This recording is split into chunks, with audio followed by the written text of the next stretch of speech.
नमस्कार दोस्तों, पिछले लेक्चर के अंदर हमने ज्ञानात्मक, भावात्मक, क्रियात्मक इनके बारे में नॉर्मल जानकारी पढ़ी थी और उनके कितने उद्देश्य होते हैं, कौन कौन से होते हैं, उनके बारे में भी हमने अच्छे से बात कर ली थी। आज हम देखिए सीधा सीधा एग्जाम के अंदर क्वेश्चन आएगा कि परिभाषित करना निम्न में से किस उद्देश्य के लिए है। ज्ञान, अवबोध, अवमूल्यन और आपका विश्लेषण, सीधा सीधा क्वेश्चन आता है और एग्जाम के अंदर आया भी ऐसा क्वेश्चन है। अब इनमें कुछ ये तो आपकी ज्ञानात्मक उद्देश्य के अंदर हमने बता दिया कि ये चीज़ें होती हैं, यानी इसके अंदर ज्ञान के अंदर ये चीज़ें आएगी। अवबोध के अंदर आप समझ विकसित करेंगे, अनुप्रयोग के अंदर उसका उपयोग करेंगे, विश्लेषण, संश्लेषण, मूल्यांकन, ये सारी चीज़ें हमने थोड़ी थोड़ी बात कर ली थी। लेकिन इसके साथ साथ इसकी जो व्यवहारिक शब्दावली है, यानी कौन सी परिभाषित करना, लेबल लगाना, मापन करना, ये सारी जो परिभाषित शब्दावलियाँ हैं वो भी इनके अंदर व्यवहारिक शब्दावलियाँ वो भी पूछी जाती हैं। सीधा सीधा एग्जाम के अंदर क्वेश्चन आएगा। तो जितने भी मैं प्रत्येक उद्देश्य के बारे में बात करेंगे, ज्ञानात्मक, भावात्मक, क्रियात्मक और उनके प्रत्येक जितने भी उद्देश्य हैं सभी के लिए व्यवहारिक शब्दावलियाँ हम बात करने वाले हैं। और एग्जाम के अंदर सीधा क्वेश्चन पूछा जाएगा, कन्फर्म है, 100% है, हर बार एग्जाम के अंदर क्वेश्चन आता है। लेकिन हम इतना पढ़ लेते हैं कि ज्ञान, भावात्मक, क्रियात्मक, उनके उद्देश्य पढ़ लिए, कौन सा निम्न स्तर है, उस स्तर है, ये पढ़ लेने के सफिशिएंट नहीं है। इनमें हमें व्यवहारिक शब्दावलियाँ भी इनकी पता होनी चाहिए, तभी आप कर सकते हैं। और मैं आपको सीधा सीधा यहाँ पर उन उद्देश्यों से ही बता दूंगा कि कैसे आप याद कर पाएंगे, समझ विकसित कर लेंगे कि हाँ ये व्यवहारिक शब्दावली आ गई तो वो उस उद्देश्य से संबंधित होगी। तो चलिए शुरू करते हैं आज की इस क्लास को। इंपॉर्टेंट, महत्वपूर्ण सेशन होने वाला है सभी के लिए, कर देना इसको शेयर। चलिए शुरू करते हैं।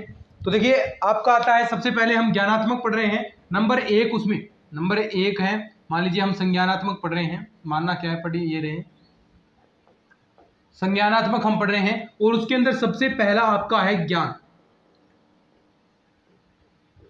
अब ज्ञान क्या होगा, ज्ञान मैं पहले ही आपको बता चुका हूं कि इस चीज में क्या बल दिया जाएगा ज्ञान पर, यानी सीधा है याद करने पर बल। कोई भी आप ज्ञान ग्रहण कर रहे हैं तो सीधा सीधा होगा कि याद करने पर बल दिया जाएगा। अब याद करना है तो क्या कोई नियम हो गया, कोई संप्रत्यय हो गया, कोई सिद्धांत हो गया, कोई सूत्र हो गया, तो ये सारी चीजें, कोई संकेत है, कोई चिन्ह है, उनको आप प्रत्यास्मरण करेंगे, उनको रिकॉल करेंगे। और कोई चीज आप पहचानने को कह दें कि आप ये बताओ, कोई चीज आपने ज्ञान ग्रहण कर ली तो उसके बाद पहचानने का कहेंगे, तो वो भी क्या होगी, ज्ञान से ही रिलेटेड आपकी होने वाली है। तो इसके अंदर लिख सकते हैं सबसे पहले नंबर 1, 2 सबसे निचला स्तर। उद्देश्य के अंदर क्या होता है, ये थोड़ा सा यहाँ पर ऐसे लिखेंगे, सबसे निचला स्तर होगा, निचला स्तर। दूसरी चीज यहां पर क्या आने वाली है, देखो सबसे ज्ञान है वो सबसे निचला स्तर हो गया और इस पर किस पर बल दिया जाएगा, अभी मैंने आपको बताया है याद करने पर बल दिया जाएगा। कोई भी संप्रत्यय, कोई सिद्धांत है वो आप याद कर रहे हैं। अब सीधा यहां पर आप लिख सकते हैं सीधा का सीधा कि कोई सूचना है, सूचनाओं, तथ्यों, कोई सिद्धांत है, कोई आपका नियम है, कोई नियम, कोई नियमों, विचारों को पहचानना, यानी रिकॉल करना। कैसे आप बता रहे हैं, को पहचानना, यानी रिकॉल। ये इंग्लिश वाले शब्द भी आपको याद रखने हैं, कई बार इंग्लिश के अंदर सीधा सीधा पूछा जाता है। रिकॉल करना ये तो हो गया पहचानने से संबंधित, प्रत्यास्मरण आएगा, सॉरी पहचानना, रिकॉल मतलब प्रत्यास्मरण, पहचानना, रिकॉग्नाइजेशन, सॉरी पहचानना, रिकॉग्नाइजेशन, ठीक है। तो ये आपको याद रखना है। तो सबसे पहले जो ज्ञान है वो सबसे निचला स्तर होगा और याद करने पर बल दिया जाएगा। सूचनाओं, तथ्यों, सिद्धांतों, नियमों, विचारों को पहचानना और उनका प्रत्यास्मरण करके उनका जवाब देना, ये सारी चीजें याद होंगी। अब देखो कोई विद्यार्थी याद करता है, एक डायग्राम बनाते हैं हम यहाँ पर, थोड़ा सा देखना ध्यान से। यहाँ है विद्यार्थी याद करता है, सुनना इस चीज को भाई, क्वेश्चन सीधा सीधा छपेगा यहाँ से, जो मैं लिखवा रहा हूँ यहाँ से 100% क्वेश्चन छपेगा। विद्यार्थी याद करता है। अब देखो याद क्या क्या करेगा वो, यहां से हम चीजें थोड़ा सा व्यक्त करते हैं इन चीजों को, ठीक है। यहां पर कोई भी चीज वो याद कर रहा है, यानी मान लीजिए कोई परिभाषा वो याद कर रहा है, परिभाषा, नियम, और यहाँ पर कोई संकेत, कोई चिन्ह, कोई संकेत है, कोई चिन्ह। अब ये विद्यार्थी ने याद की, अब वो पूछने पर परिभाषा या नियम पूछेगा तो उनको देखिए, कोई परिभाषा पूछेगा तो वो क्या करेगा, उसे प्रत्यास्मरण करेगा, यानी उसे दोबारा रिकॉल करेगा कि हाँ भाई क्या परिभाषा बताई थी सर ने, वो मैंने याद की थी परिभाषा, वो क्या थी, वो क्या चीज़ होगी, रिकॉल करेगा पूछने पर, परिभाषा पूछने पर। यहाँ पर लिखे परिभाषा पूछने पर, कोई पूछेगा आपसे कि परिभाषा बता भाई, मास्टर साहब ने पहले विद्यार्थियों को कह दिया कि कल आपको ये परिभाषा और नियम याद करके आनी है, ठीक है। मैं मान लीजिए मैंने ही आपको कह दिया कि कल आपको ये जो ज्ञान बताया है मैंने, इसकी डेफिनेशन आपको याद होनी चाहिए कि क्या इसकी डेफिनेशन होती है, तो आपने अच्छे से याद कर ली, पहले तो याद की है उसकी बात कर रहा हूँ, याद नहीं की उसकी बात नहीं कर रहा हूँ, आपने याद की है, याद की है। कल मैं आपसे सुनूं कि हाँ भी खड़ा हो जा रमेश, बता भाई परिभाषा बता, तो परिभाषा बताएगा तो वो क्या करेगा, उस चीज़ को रिकॉल करेगा, दोबारा जो चीज़ उसने याद की है उसको प्रत्यास्मरण में लाएगा, उस चीज़ को याद करके वो जो चीज़ याद की है उसे वापस अपने मस्तिष्क के अंदर रिकॉल करेगा और वो परिभाषा आपको बता देगा। तो इसके लिए शब्दावली क्या होगी, प्रत्यास्मरण यानी रिकॉल। अब कोई चीज़ है, मैंने बता दिया, कोई संकेत चिन्ह आपने याद किया कि इसका अर्थ ये होता है, मान लीजिए मैंने बता दिया थीटा, इसको एंगल हम व्यक्त करते हैं, ठीक है, 2-3 मैंने बता दिया, इसको बराबर द्वारा या के निशान से द्वारा हम व्यक्त करते हैं। तो ये मैंने कल आते ही पूछ लिया, बता ये क्या था रमेश, बता ये चिन्ह क्या था, तो क्या करेगा वो चीज को पहचानेगा, यानी 2-3 आपने बताए उनमें से पहचान करेगा, रिकॉग्नाइजेशन करेगा, तो यानी संकेत चिन्ह पूछने पर, बहुत इंटरेस्टिंग चीज है भाई, पूछने पर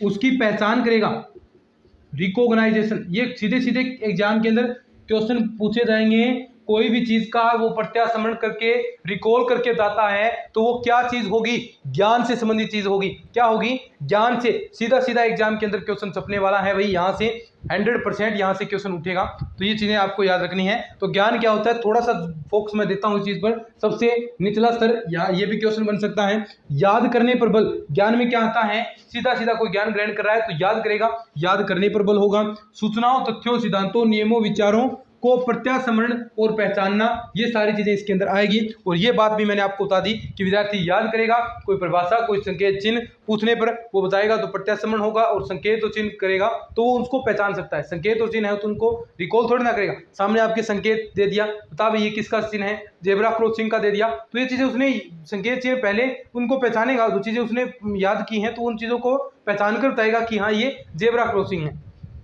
लिख लो इसको। फिर इसकी व्यवहारिक शब्दावली, अब इंपॉर्टेंट चीजें आएंगी भाई, अब यहाँ पर इंपॉर्टेंट चीजें आएंगी, सीधा सीधा क्वेश्चन इन शब्दावलियों से पूछा जाएगा। जितनी भी 8-9 शब्दावलियां बताऊं सीधी सीधी याद कर लेनी है, कैसे भी कर लेना, लेकिन याद आपको 100% ये रहनी चाहिए, क्योंकि चीज बता रहा हूं वो बहुत इंपॉर्टेंट होने वाली है। तो चलिए बढ़ते हैं व्यवहारिक शब्दावलियों की ओर। व्यवहारिक शब्दावली, और सीधा सीधा आप समझ भी जाओगे, अगर कंसेप्ट समझ चुके हैं तो ये शब्दावलियों के अंदर बिल्कुल भी आपको कठिनाई नहीं होगी। अब जो ज्ञान का पक्ष है उसकी हम व्यवहारिक शब्दावलियां लिखने वाले हैं। व्यवहारिक, प्रत्येक की हम लिखेंगे ऐसे, व्यवहारिक शब्दावली।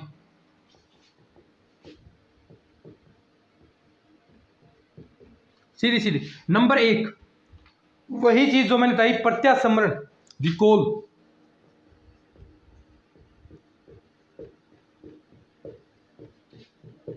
To recall. दूसरी प्रत्यास्मरण हो गई, परिभाषित करना, सीधी सीधी एग्जाम के अंदर प्रयास आएगी, परिभाषित करना।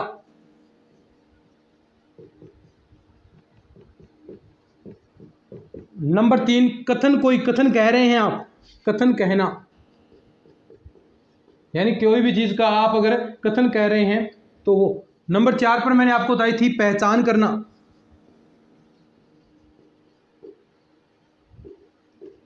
नंबर 5 पर कोई चीज का आप चयन कर रहे हैं, देखो 1-2 शब्दावलियां बार बार आएंगी, लेकिन कुछ चीजें हैं वो इसके अंदर यूनिक होगी, वो ज्ञान से ही रिलेटेड होने वाली हैं।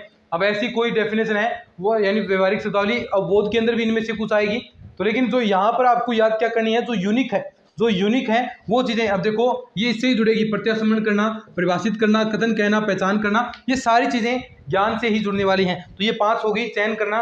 उसके बाद लेबल लगाना, कोई चीज़ का आप लेबल लगा रहे हैं, कोई स्टिकर वगैरह लगा रहे हैं, लेबल लगाना। मापन करना, कहाँ से होगा मापन करना,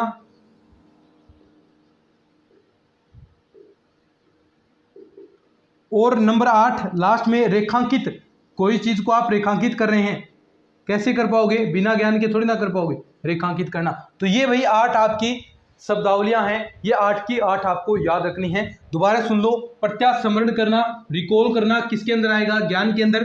परिभाषित करना भी किसके अंदर आएगा, कोई भी चीज को आप परिभाषित कर रहे हैं तो सीधी सी तौर पर कहां पर आएगा, ये आपके व्यवहारिक शब्दावली ज्ञान के अंदर आएगी। कोई कथन आप कह रहे हैं, कोई पहचान करने के लिए आपको कह दिया पहचान करो, कोई चयन करना है किसी चीज का वो कहोगे, लेबल लगाना, कोई लेबल लगाने हैं वो भी किससे संबंध में आएगा, ज्ञान से संबंध में।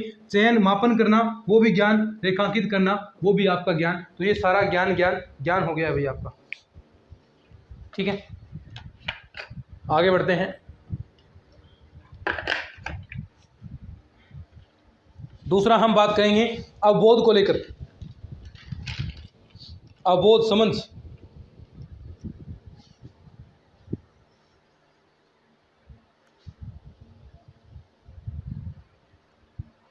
तो देखो अवबोध के लिए हम बात करेंगे।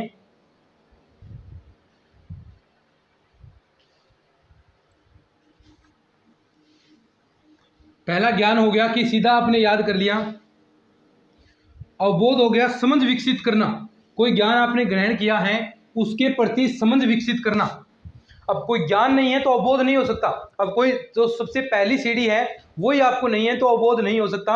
अवबोध का तात्पर्य देखिए, आपको सीधा से बताता हूं मैं कैसे, कि मान लीजिए मैंने आपको एक सूत्र बता दिया कि आप कोई वर्ग निकाले हैं, 4 का वर्ग निकालेंगे 2 आ गया, ठीक है। ऐसे ही 16 का निकालते हैं तो 4 आ गया। अब यहां से ये तो आपने सिद्धांत याद कर लिया भी ऐसे वर्ग होता है, ठीक है। अब समझ कैसे होगी, समझ आप ऐसे व्यक्त करोगे, अगर आपसे पूछ ले कि √15 का स्क्वायर बता दो मुझे, √15 का वर्गमूल कितना आएगा, ये आपसे पूछा है √15 का वर्गमूल कितना आएगा।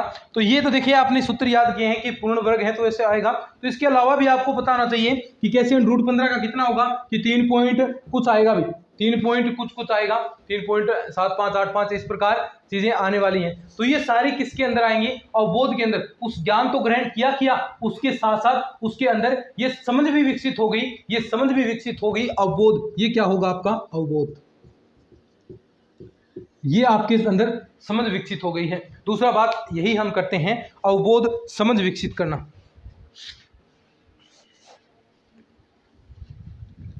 अवबोध या फिर लिख सकते हैं समझ विकसित करना, नंबर 2 है।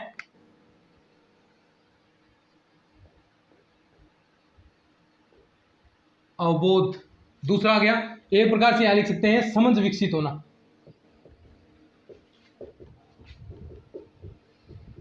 तो सीधी सी बात है, बिना ज्ञान के अवबोध नहीं हो सकता। और जो आपने तथ्य नियम सिद्धांत याद किए हैं उनके प्रति बुनियादी समझ विकसित करना ही क्या होगा, अवबोध होगा। अब इसके अंदर कुछ चीजें आती हैं, अवबोध हो गया तो आप क्या क्या कर सकते हैं, कोई चीज आपको दे दी, मान लीजिए कोई इंग्लिश का वर्ड है आपने समझ में विकसित कर लिया है, तो उसका आप अनुवाद कर सकते हैं, हिंदी अन्य भाषा के अंदर अनुवाद कर सकते हैं। तो सबसे पहली चीज तो यही होगी, अनुवाद करना। ये 2-3 चीजें आपको याद रखनी है शब्दावलियां, अनुवाद, ट्रांसलेट, ठीक है। दूसरी व्याख्या करना, कोई चीज है आप उसकी अब आपको कोई थोड़ी बहुत समझ विकसित हो गई, कोई ज्ञान ग्रहण किया, उसके बाद समझ विकसित हो गई है कि वास्तव में ये चीज क्या थी, तो आप उसकी व्याख्या कर सकते हैं। देखो यही चीजें आपको आगे ले जाएंगी। सीधा सीधा यहां से पूछेगा क्वेश्चन, अभी बता रहा हूं मैं, यहां से सीधा सीधा क्वेश्चन पूछेगा और अपनी क्लास से एक भी क्वेश्चन बाहर नहीं जाएगा। और एग्जाम के अंदर 2 से 3 क्वेश्चन इस टॉपिक में से कंफर्म 100% आते हैं और इस बार भी आएंगे। थोड़ा सा इसके अंदर आप भी समझ विकसित कर लो अपनी, ठीक है। अभी मैं बता देता हूं, ये चीजें थोड़ा सा आप समझ विकसित करेंगे तो 100% आपके अंदर एग्जाम के अंदर क्वेश्चन पूछा जाएगा। तो थोड़ा सा ध्यान देना है भाई। अनुवाद करना, उसके बाद व्याख्या करना, एक्सप्लेनेशन, एक्सप्लेन करना, ठीक है। और एक आ गया बहिर्वेशन, यानी पहला अनुवाद ट्रांसलेशन, फिर उसके बाद बहिर्वेशन, उल्लेख करना, कोई चीज का आप उल्लेख कर रहे हैं, बहिर्वेशन या फिर उल्लेख करना।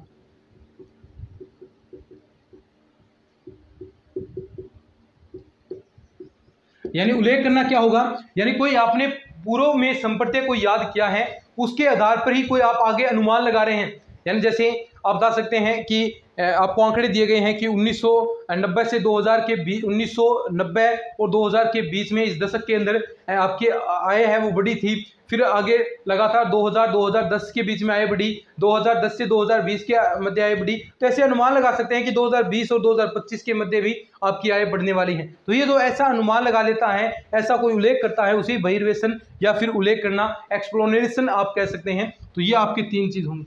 तो ये तीन पार्ट है, अनुवाद करना, व्याख्या करना, बहिर्वेशन। ये सीधी सी बात है, अवबोध होगा, कोई समझ होगी तो ही इन चीजों के बारे में व्यक्त कर सकता है। अब इनकी जो व्यवहारिक शब्दावलियां हैं वो लिख लीजिए। व्यवहारिक शब्दावली,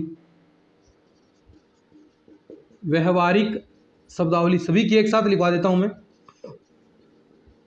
10-12 आ जाएंगी। तो यहां पर आप याद रख सकते हैं। कोई चीज है उसका आप सारांश दे रहे हैं, सारांश देना। उदाहरण देना, कोई चीज का आप उदाहरण दे रहे हैं, उदाहरण देना। देखो कोई चीज का आप सारांश दे रहे हैं तो सीधी सी बात है, ज्ञान है तो उसी के बारे में, तभी तो आप सारांश दे पाओगे। कोई किसी चीज का उदाहरण दे रहे हैं, कैसे दे पाओगे, उसके प्रति ज्ञान विकसित है, समझ विकसित है, तो ही आप दे पाओगे। रूपांतरित करना, नंबर 3 पर, रूपांतरित करना। तीसरा आपका हो गया रूपांतरित करना, और चौथा यहां पर सूत्रीकरण। नंबर 4 पर, आगे 4 हो गया ना, व्याख्या करना। कोई चीज की आप व्याख्या कर रहे हैं, कोई चीज का आप अनुवाद कर रहे हैं, अनुवाद करना। कोई चीज का आप अर्थ निकाल रहे हैं, अर्थ निकालना, अर्थ निकालना। देखिए सारी चीजें इससे रिलेटेड हैं। वर्गीकरण करना, कोई भी चीज का आप वर्गीकरण करें, वर्गों में विभाजित कर रहे हैं, कैसे करोगे, बिना ज्ञान के कर सकते हैं क्या, बिना अवबोध के। अर्थ निकालना, वर्गीकरण करना, नियमीकरण या निर्णय देना। तो ये सारी शब्दावलियां किसके अंदर आएंगी, सारांश देना, उदाहरण देना, रूपांतरित करना, अर्थ निकालना, व्याख्या करना, ये सारी चीजें किसके अंदर आएंगी। और एक दो चीजें और लिख सकते हैं, जैसे विभेद करना, कोई चीज में विभेद कर रहे हैं आप, इंगित करना, किसी चीज को इंगित कर रहे हैं, पुष्टिकरण, ये सारी चीजें इसके अंदर आएंगी। तो ये सारी चीजें आपको याद रखनी है भाई। पुष्टिकरण यानी सारांश देना, उदाहरण देना, रूपांतरित, सूत्रीकरण, व्याख्या, अनुवाद करना, अर्थ निकालना, वर्गीकरण करना, निर्णय देना, विभेद करना, इंगित करना और पुष्टि करना, ये सारी चीजें किसके अंदर आएंगी, वो आपकी अवबोध के अंदर आने वाली हैं। तो लिख लो, फिर आगे बढ़ते हैं फटाफट, ठीक है। अब कोई तीसरा आएगा, अनुप्रयोग करना। सीधी सी बात है, ज्ञान आपने ग्रहण कर लिया, समझ विकसित हो गई, अब आपको पता तो होना चाहिए, अब आपको अवबोध हो गया, अब उसके बाद उसका आपको वास्तविक जीवन के अंदर प्रयोग करना आना चाहिए। अब आपने सरल ब्याज सीख लिया है, ब्याज निकालना सूत्र सीख लिया कि साधारण ब्याज आपका ये सूत्र होता है, मूलधन गुणा दर गुणा समय बटा 100, ये फॉर्मूला आपने याद कर लिया। अब फॉर्मूला याद कर लिया, उसमें समझ विकसित कर ली, ऐसे कर देंगे। आपसे आपके घर वाले कहें कि ये ब्याज निकाल कर बता कि इसने कितना ब्याज हो गया, कुछ पैसे हमने लिए हैं, आपको आ ही नहीं रहा, तो उस चीज़ का आपको अनुप्रयोग करना नहीं आ रहा, तो वो ज्ञान क्या फायदा होगा उस चीज़ का। तो यानी जो ज्ञान ग्रहण किया है, उसकी समझ विकसित की है, उसके साथ साथ उसका अनुप्रयोग, उसका उपयोग करना भी आपको आना चाहिए। इससे रिलेटेड भी कुछ व्यवहारिक शब्दावलियां आएगी, उसके बारे में भी हम बात करेंगे।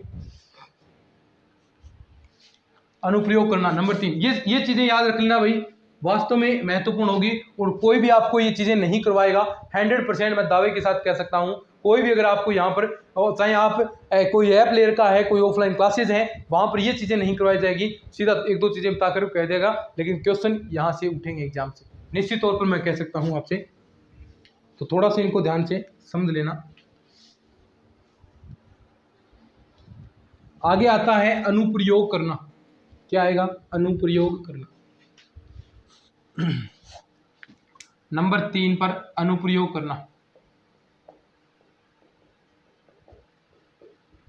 यानी अर्जित ज्ञान को विभिन्न परिस्थितियों में प्रयोग करना। अर्जित ज्ञान को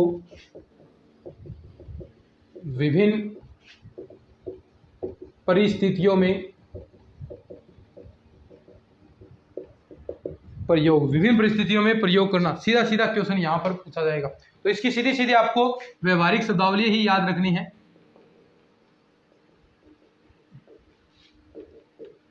सीधी सीधी आपको मैं याद करवाता हूं। नंबर 1 उपयोग करना, सबसे पहला ही नंबर 1 उपयोग करना। कोई भी चीज का आप उपयोग कर रहे हैं, उपयोग करना।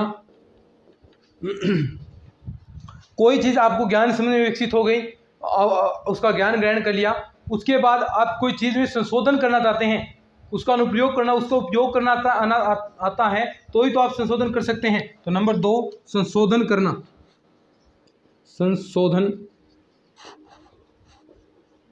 कोई चीज में आप परिवर्तन लाना चाहते हैं तो बिना अनुप्रयोग के आप ला सकते हैं क्या? नहीं ला सकते। तो कुछ इसकी यूनिक बातें हैं। गणना करना, कई कई शब्दावलियां एक दूसरे के अंदर रिपीट होंगी, सीधी सी बात है। चयन करना भी इसके अंदर आएगा। नंबर 6 पर समाधान करना, निर्माण करना, और 8 नंबर पर आएगा प्रदर्शित करना। तो ये आपको सीधी सीधी याद रख लेनी है, ठीक है। सीधी सी बात है। उपयोग, कोई चीज़ का उपयोग कैसे करेंगे जब आपको कोई ज्ञान, जैसे तो ये पहला ये उपयोग करना, संशोधन करना, कोई चीज़ में परिवर्तन करना चाहते हैं, कोई गणना करना चाहते हैं, चयन करना, समाधान, कोई निर्माण करना चाहते हैं, कोई प्रदर्शित करना चाहते हैं, तो इन सभी के अंदर सीधे तौर पर कह सकते हैं कि आप अनुप्रयोग होगा। तो ये आपका अनुप्रयोग हुआ। नंबर 4 पर हम बात करते हैं विश्लेषण की, कि विश्लेषण क्या होगा। तो लिखो इस चीज़ को, फिर आगे हम बात करते हैं।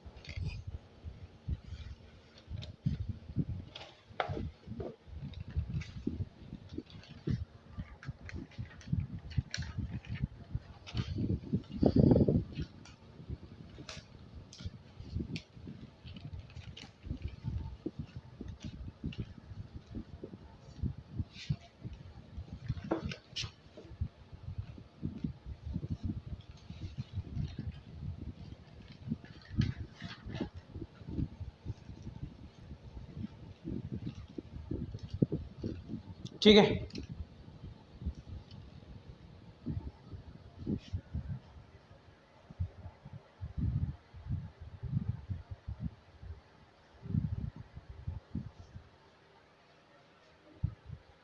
अब देखो विश्लेषण में क्या होगा। कोई भी आपको चीज दे रखी है, उसको घटकों में, खंडों के अंदर विभक्त किया जाएगा और देखा जाएगा कि किस के अंदर क्या क्या संबंध है, कौन से घटक के अंदर किस प्रकार के रिलेशन है, किस प्रकार की चीजें किसके अंदर आएंगी विश्लेषण के अंदर। तो नंबर 4 पर आप लिखते हैं विश्लेषण करना। क्या कोई भी आपने नियम संप्रत्यय याद किया है? अब सीधी सी आपको याद रखनी है। कोई भी आपने सूचना आपने ग्रहण की, ये आपके पास संपूर्ण सूचना है, ठीक है।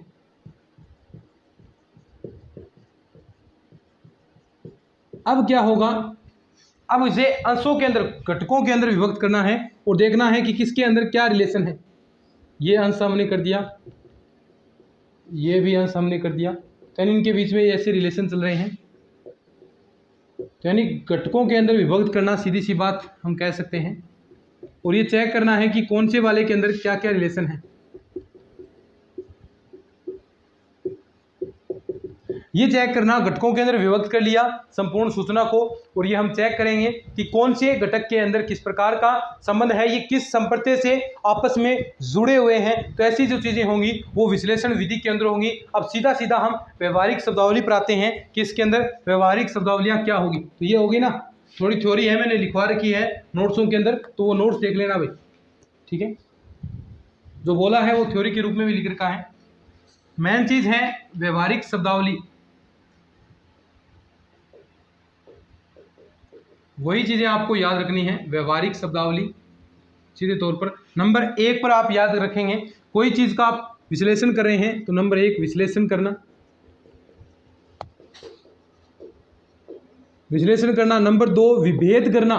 कोई चीज में आप विभेद करोगे, कोई बताओगे तो कैसे, विश्लेषण द्वारा तो बताओगे। नंबर 3 पर तुलना करना। नंबर 4 पर इंगित करना, कोई चीज को आप इंगित करेंगे। नंबर 5 पर पहचान, कोई चीज की आप पहचान करना चाहते हैं तो कैसे होगा, वही ऐसी तो होगा। नंबर 6 पर कोई चीज़ को आप चयन कर रहे हैं, चयन करना। नंबर 5 पर आलोचना करना, 7 पर आलोचना करना। नंबर 8 पर आप पुष्टि करना, 8 पर पुष्टि करना। नंबर 9 पर आपका हो जाएगा हल करना, कोई चीज़ का समाधान करना चाहते हैं। और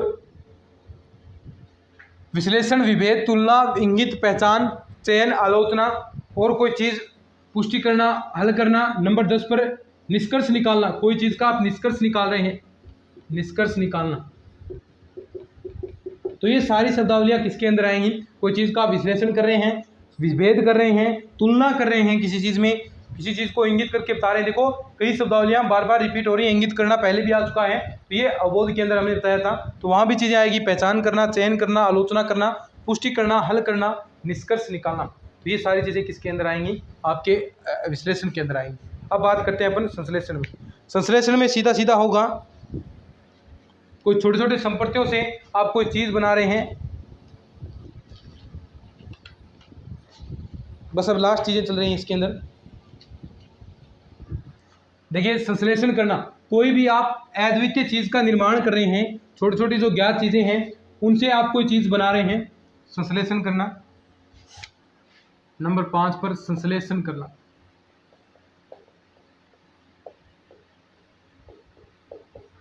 तो यानी सीधी सी बात है, यहां से आपने पहले तो अंशों के अंदर तोड़ा, अब अंशों से एक आप संपूर्ण सूचना बना रहे हैं, अंशों से एक संपूर्ण सूचना बना रहे हैं। यानी जैसे कोई कहानी आप निर्माण करना चाहते हैं, संपूर्ण सूचना, तो पहले तो आपको सूचना प्राप्त थी, उसको आपने अंशों के अंदर तोड़ा, लेकिन संश्लेषण के अंदर जो सूचना है छोटे छोटे खंडों से आप एक अमूर्त सूचना, कोई कहानी लिख रहे हैं। कहानी कैसे लिखोगे? कोई थोड़ी चीज़ यहाँ से याद की, यहाँ से पढ़ी, फिर उसको जोड़ोगे, वहाँ से एक अमूर्त चीज़ बन जाएगी। तो वही चीज़ें हैं इसके अंदर अंश। यानी कोई भी चीज़ आप कह सकते हैं, सीधी सी बात। नंबर 2, दो चीज़ें आएंगी इसके अंदर, अद्वितीय कहानी रचना, कोई कहानी की आप रचना कर रहे हैं। नंबर 2 पर कोई अमूर्त सूत्रों का निर्माण, अमूर्त सूत्रों का निर्माण करना, सीधी सी बात है। कोई भी आप सूत्रों का निर्माण कर रहे हैं तो वो कैसे होगा? वो ऐसे ही होगा।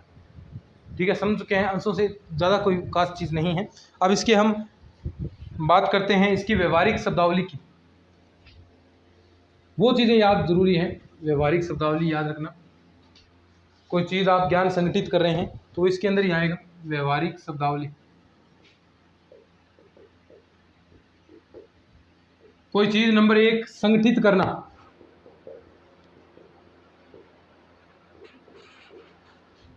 कोई चीज़ का आप एकीकृत, ये अभी मैंने बताया ना कि कोई जो छोटी छोटी खंडों में विभाजित है उसको एक करना, एक कहानी निर्माण करना, अमूर्त चीज़ बनाना, वो सारी चीज़ें कहाँ पर आएंगी? एकीकृत करना।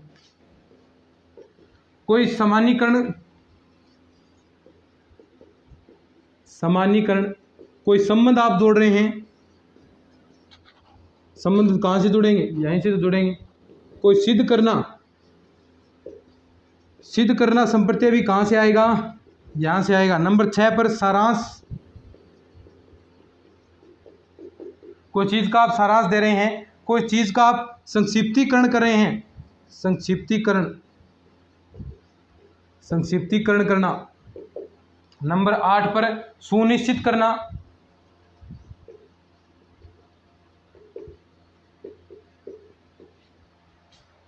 फिर नंबर 9 पर पुनः कथन, दोबारा कहना। नंबर 10 पर तर्क करना। तो ये सारी चीज़ें किसके अंदर आएंगी? वो आपके इसी के अंदर आएंगी। और वो जो आपने विश्लेषण के अंदर भी पढ़ा था, निष्कर्ष निकालना, तो ये भी यहाँ पर आ जाएगा, निष्कर्ष करना। ठीक है, तो ये इसके अंदर व्यवहारिक शब्दावली आ जाएगी। विश्लेषण के अंदर कोई चीज़ आप संगठित कर रहे हैं, सीधी सी बात है, सीधा सीधा पूछेगा, संगठित करना, एकीकृत करना, सामान्यीकरण, संबंध जोड़ना, सिद्ध करना, सारांश देना, संक्षिप्तीकरण, सुनिश्चित करना, पुनः कथन, तर्क करना, निष्कर्ष करना। ये सारी शब्दावलियाँ कहाँ पर आएंगी? इसी के अंदर आएंगी।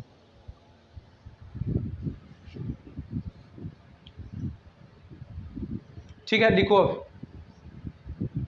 आगे लास्ट बचा है मूल्यांकन करना, मूल्यांकन क्या होगा, एक तो आंतरिक साक्ष्य के आधार पर, यानी खुद स्वयं करेगा एक तो, यानी कई बार आप खुद अपना खुद का मूल्यांकन करते हैं, स्व मूल्यांकन, तो वो गलत चीज़ है।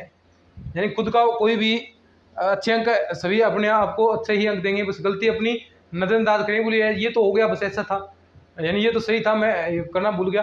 खुद करेगा तो वो चीज़ें सही नहीं होगा उसका मूल्यांकन। मूल्यांकन जो बाहर वाला व्यक्ति करेगा वही मूल्यांकन सही होता है। तो लास्ट बचा है आपका नंबर 6 पर मूल्यांकन करना।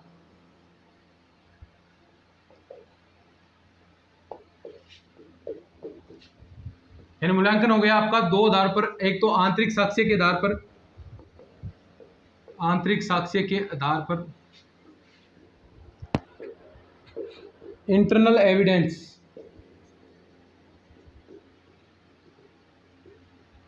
एक हो गया आपका बाह्य मानदंड, बाह्य मानदंड, एक्सटर्नल एविडेंस, एक्सटर्नल एविडेंस। तो ये है आपके दो मूल्यांकन, ये सही रहेगा बाह्य मानदंड वाला। अब इसकी व्यवहारिक शब्दावली सीधी सी बात है, याद क्या करनी है, व्यवहारिक शब्दावलियां ही याद करनी है, तो वही उस पर ही हम फोकस कर रहे हैं, व्यवहारिक शब्दावलियां ही आपको याद रखनी है, व्यवहारिक शब्दावलियां। अब ये तो सीधी सीधी समझ में आएगी भाई, मूल्यांकन वाली तो सीधी सीधी आपको समझ में आ जाएगी। कोई चीज़ आप बचाव कर रहे हैं किसी चीज़ का कि हाँ उसका मूल्यांकन कर दो, मूल्यांकन करेंगे उससे पता चल जाएगा कि वास्तविकता क्या थी, तो कोई बचाव कर रहे हैं, बचाव करना। किसी चीज़ का आप नंबर 2 पर समर्थन कर रहे हैं, समर्थन करना। कोई चीज़ का आप निर्णय दे रहे हैं, निर्णय देना। कोई चीज़ का आप निष्कर्ष निकालेंगे, कोई चीज़ का आप निर्धारण कर रहे हैं कि ये चीज़ ऐसे है, निर्धारित करना। नंबर 6 पर कोई चीज़ का आप चयन कर रहे हैं, कोई चीज़ का आप आलोचना कर रहे हैं, आलोचना करना, आलोचना करना। कोई चीज़ पर आप, कोई चीज़ आप दूर करना चाहते हैं, नंबर 8 दूर करना। और किसी पर आप अगर आक्रमण करेंगे तो उसका मूल्यांकन तो जरूरी है ना, कि किस प्रकार के उसके पास हथियार हैं, क्या क्या चीज़ें हैं, तो आक्रमण कर रहे हैं तो वो भी किस चीज़ के अंदर आएगा, वो भी आपका इसी चीज़ के अंदर आएगा। तो क्या क्या है देख लीजिए, कोई चीज़ का आप बचाव कर रहे हैं, बचाव करना। किसी चीज़ का आप समर्थन कर रहे हैं, कोई चीज़ का आप निर्णय दे रहे हैं, निष्कर्ष कर रहे हैं, कोई निर्धारित कर रहे हैं आप चीज़, किसी चीज़ का आपको चयन करना है, कोई आलोचना आपको करनी है, कोई चीज़ आपको दूर करनी है, और लास्ट में किसी चीज़ पर, कोई भी चीज़ है उस पर आक्रमण आपको करना है। तो ये सारी की सारी चीज़ें आपके मूल्यांकन के अंतर्गत आने वाली हैं। तो ये तो रही। अब हम बात करते हैं पिछले सालों में कुछ एक दो क्वेश्चन आपके एग्जाम के अंदर पूछे गए हैं, इससे रिलेटेड कैसे क्वेश्चन पूछे जाते हैं वो भी आपको मैं बता देता हूँ। तो चलिए इसको लिख लीजिए, फिर आगे बढ़ते हैं भाई।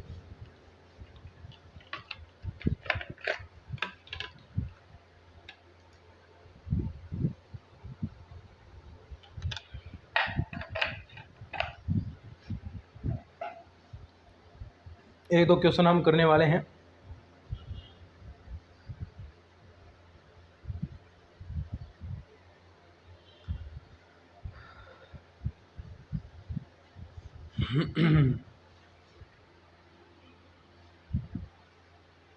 ठीक है, लिख लिया ना, अब आगे बात करते हैं। बोल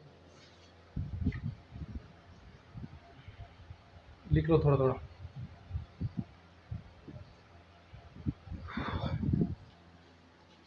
अब हम बात करेंगे आगे क्वेश्चन के बारे में, कैसे क्वेश्चन आपसे पूछे गए।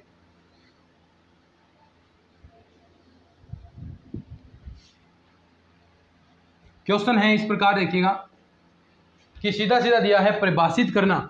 क्वेश्चन आया हुआ है एग्जाम के अंदर, परिभाषित करना।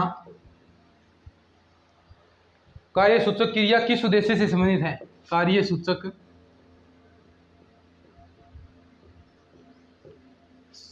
क्रिया किस उद्देश्य से संबंधित है, कार्य सूचक क्रिया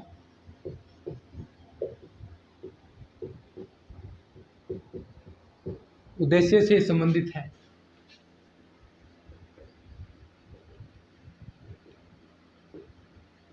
सीधा सीधा एग्जाम के अंदर क्वेश्चन पूछता है। नंबर 1 आपको ऑप्शन दे दिया ज्ञान, तीसरा ऑप्शन आपको दे दिया यहाँ पर संश्लेषण, 2 और आपको दे देगा नंबर 3 समझ, और 4 पर है विश्लेषण।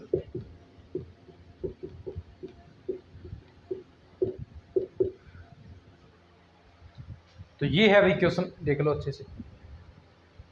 तो इसका जवाब दे दो मुझे, क्या आएगा, सीधा सीधा जवाब बता दो कि परिभाषित करना कार्य सूचक किस उद्देश्य से संबंधित है। तो सीधा सीधा आप बता देंगे अगर आपको पता है।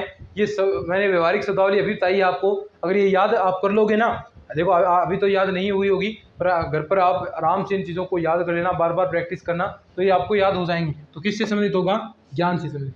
क्वेश्चन नंबर 2 में लिखता हूँ, ब्लूम के वर्गीकरण में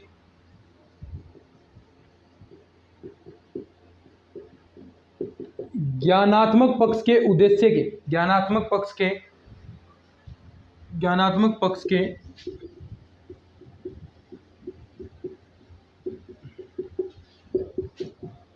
सरल से जटिल क्रम में व्यवस्थित कीजिए। सरल से जटिल क्रम में व्यवस्थित, यानी ज्ञानात्मक पक्ष जो आपने पढ़ा है आज, उसको सरल से जटिल क्रम में व्यवस्थित करना है। और ऐसे क्वेश्चन एग्जाम के अंदर निश्चित तौर पर आपसे पूछे जाएंगे, लगातार पूछते आ रहे हैं, तो अभी संभावना बनती है कि आपसे वो पूछ ले। तो क्या हो जाएगा इसका निश्चित क्रम, आप भी जानते हैं। तो सबसे पहले क्या आएगा, देखिए हम क्रम देखिए सरल से जटिल की ओर बढ़ रहे हैं। तो सबसे पहला जो आपका यहाँ पर आएगा वो उद्देश्य आएगा ज्ञान, ठीक है। उसके बाद नंबर 2 पर क्या आएगा, अवबोध, याद रख लेना इसको, वैसे मैंने बता भी दिया था आपको और याद भी आपको रखना है। उसके बाद ज्ञान, अवबोध, उसके बाद आएगी आपके अनुप्रयोग, अनुप्रयोग के बाद विश्लेषण, फिर उसके बाद संश्लेषण, और जो लास्ट में प्रक्रिया आएगी वो आएगी आपकी मूल्यांकन करना।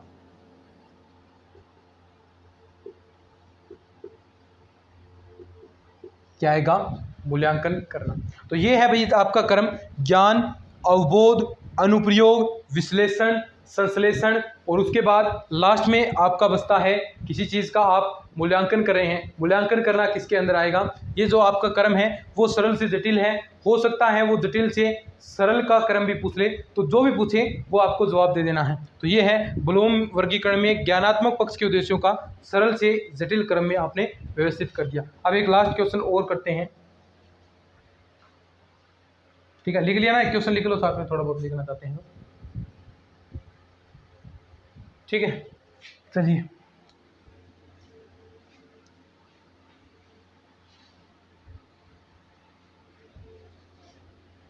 एक क्वेश्चन और करते हैं बल।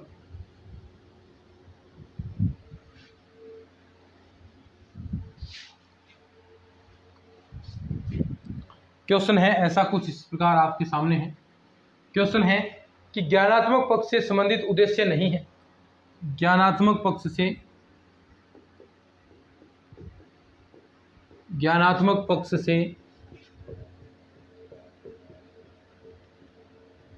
संबंधित उद्देश्य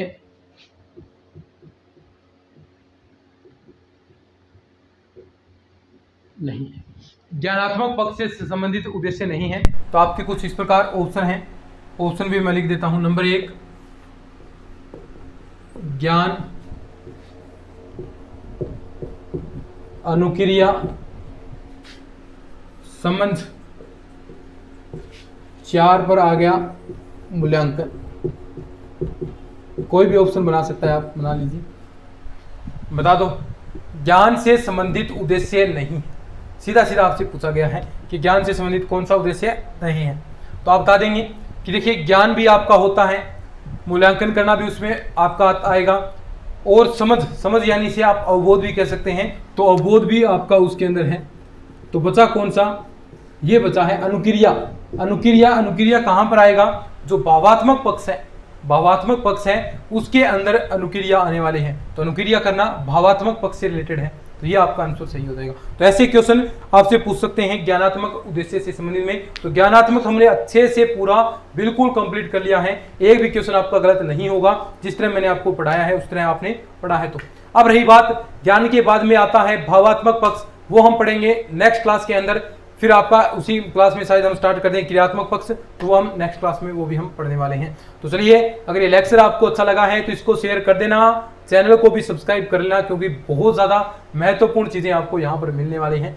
एग्जाम के अंदर पूरे में से पूरे नंबर हम लाने की कोशिश करेंगे। तो चलिए, आज की इस लेक्चर के अंदर इतना ही। धन्यवाद।